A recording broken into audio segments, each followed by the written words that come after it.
கர்த்தருடைய பரிசுத்தமான பெயருக்கு புகழ் உண்டாவதாக, மகிமை உண்டாவதாக. நீங்களாம் எப்படி இருக்கீங்க? நான் ரொம்ப நல்லா இருக்கேன். அப்போஸ்தலர் 4ஆம் அதிகாரம் 5ஆம் வசனத்துலேருந்து பார்க்கலாம். பேதுரு யோவானை அரெஸ்ட் பண்ணி ஜெயிலில் போட்டுறாங்க. ஒரு சாயங்கால வேலை தான் அரெஸ்ட் பண்ணுறாங்க. அடுத்த நாள் ஆலோசனை சங்கத்தின் மத்தியில் கொண்டு நிறுத்துகிறாங்க. ஆலோசனை சங்கம் யாருன்னா, இவங்க இயேசுவை சாவடிச்சாங்க பார்த்தீங்களா, அதே ஆலோசனை சங்கம் தான்.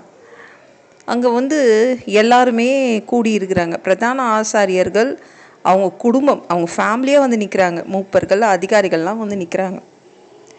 புரியல அவங்களுக்கு. இயேசுவை சாவடிச்சிட்டோம், தொந்தரவு போயிடுச்சின்னு நினச்சா 2 மாதத்தில் இவருடைய சீடர்கள்னு சொல்லிட்டு, அதுவும் வேறு எங்கேயாவது பிரசங்கம் பண்ணால் பரவாயில்ல, நம்ம தேவாலயத்துலேயே இவங்க பிரசங்கம் பண்ணுறாங்க. தாக்கு பிடிக்க முடியல அவங்களுக்கு. அதுதான் கஷ்டமாக இருந்துச்சு. கேட்குறாங்க, எப்படி இந்த மனிதனை நீங்கள் சுகப்படுத்துனீங்க? 40 வயசுக்கு மேற்பட்டவன் அவன். 40 வருஷமாக பிச்சை எடுத்திருப்பான் அலங்கார வாசலில். எதற்காக, எப்படி நீங்கள் இந்த அற்புதத்தை செய்ய முடியுது? உங்களால் எப்படி செய்ய முடியுது? அப்போ பேதுரு ஃபுல் அண்ட் ஃபுல் பரிசுத்த ஆவியினால் நிரம்பி இருந்தான். நிரம்பி இருக்கணுங்க, ஞாபகம் வச்சுக்கோங்க. பரிசுத்த ஆவியானவரால் நிரம்பி இருக்கணும். பரிசுத்த ஆவியானவர் பெற்றுக்கொண்டால் நீங்கள் என்ன பண்ணணும்? எவ்ரிடே பரிசுத்த ஆவியில் நிரம்பணும். பேதுரு பரிசுத்த ஆவியினால் நிரம்பி இருந்தான்.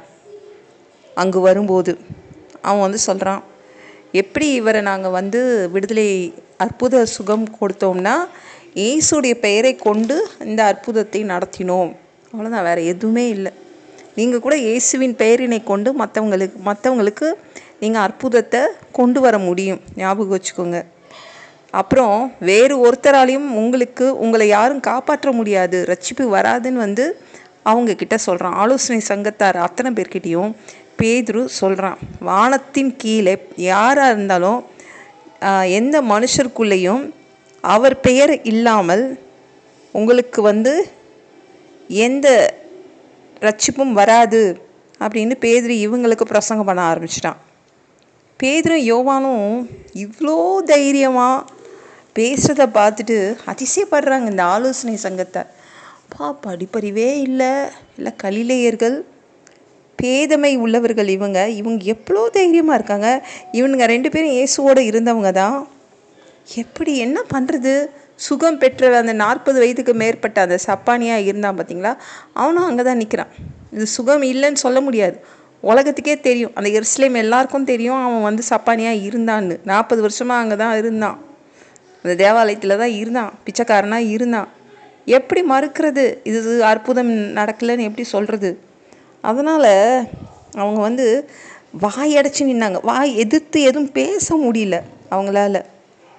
உடனே என்ன தெரியுமா சொன்னோம், இவங்களை வெளியில் அனுப்பிட்டு, இவங்க 2 பேரையும் வெளியில் அனுப்பிட்டு இவங்கள பயமுத்திட்டு அனுப்பிடுவோம், வேறு என்ன பண்ணுறது, நம்மளால் பேச முடியலையே, அற்புதம் நடந்திருக்கே சொல்லிவிட்டு அவங்கள கூப்பிட்டுட்டு பேசக்கூடாது, இயேசுவோடைய நாமத்தை குறித்து பேசக்கூடாது, அவர் பெயரை குறித்து பேசக்கூடாது, போதிக்கக்கூடாது அப்படின்னு சொல்லிட்டு அனுப்புகிறாங்க. ஆனால் பேதுருவும் யோவானும் திரும்பி பேசிட்டு தான் வந்தாங்க. நீங்கள் சொல்கிறத நாங்கள் கேட்க முடியாது, நாங்கள் கண்ணால் பார்த்தோம், இயேசு உயிரோடு எழுந்ததை நாங்கள் பேச தான் செய்வோம் சொல்லிட்டு தான் வெளில வந்தாங்க. அந்த அளவு அவங்களுக்கு ஓவர் தைரியம் இருந்துச்சு. அவங்க திரும்பவும் தன்னுடைய வீடு, அந்த மாடி வீடு இருக்குல்ல, அந்த மேல் வீடுக்கு போகிறாங்க. அவங்கக்கிட்ட சொல்கிறாங்க, இதை மாதிரி ஒரு நாள் ஃபுல்லாக நாங்கள் ஜெயிலில் இருந்தோம், இதை மாதிரிலாம் நடந்துச்சு அப்படின்னு. அவங்களாம் ரொம்ப சந்தோஷப்படுறாங்க. இப்போ விசுவாசிகள் ஏறிட்டே இருந்தாங்க. அப்போ 3000 பேர், அதுக்கப்புறம் சாலமோன் மண்டபத்தில் 5000 பேர், இப்படி ஏறிட்டே இருந்தாங்க. அவங்களாம் என்ன காணிக்கை வெளியில் போய் எடுக்க முடியாதுல்ல. ஆனாலும் அந்த அப்போஸ்தலர்கள்னால் யாருன்னா, அந்த 12 சீடர்கள் பேர் தான் அப்போஸ்தலர்கள்னு கூப்பிட்றாங்க. அவங்களாம் தங்கிட்ட இருந்த சொத்து எல்லா லேண்டு எல்லாத்தையும் விற்றுட்டு அப்போஸ்தலர்கள் அந்த 12 பேர்கிட்ட கொடுத்தாங்க. அவங்க என்ன பண்ணாங்கன்னா, இவங்களோடு சேர்ந்து வாழ்கின்ற அவங்களுக்கு கரெக்டாக பகிர்ந்து கொடுத்தாங்க. எல்லாரும் ஒன்றா சேர்ந்து வாழ்ந்து இயேசுவை அறிவித்தாங்க. அந்த டைமில் பர்னபா அப்படின்னு இன்னொரு பேர், பர்னபாவோடைய இன்னொரு பேர் யோசே. அவங்க சீப்புரு என்ற ஒரு தீவில் உள்ளவங்க.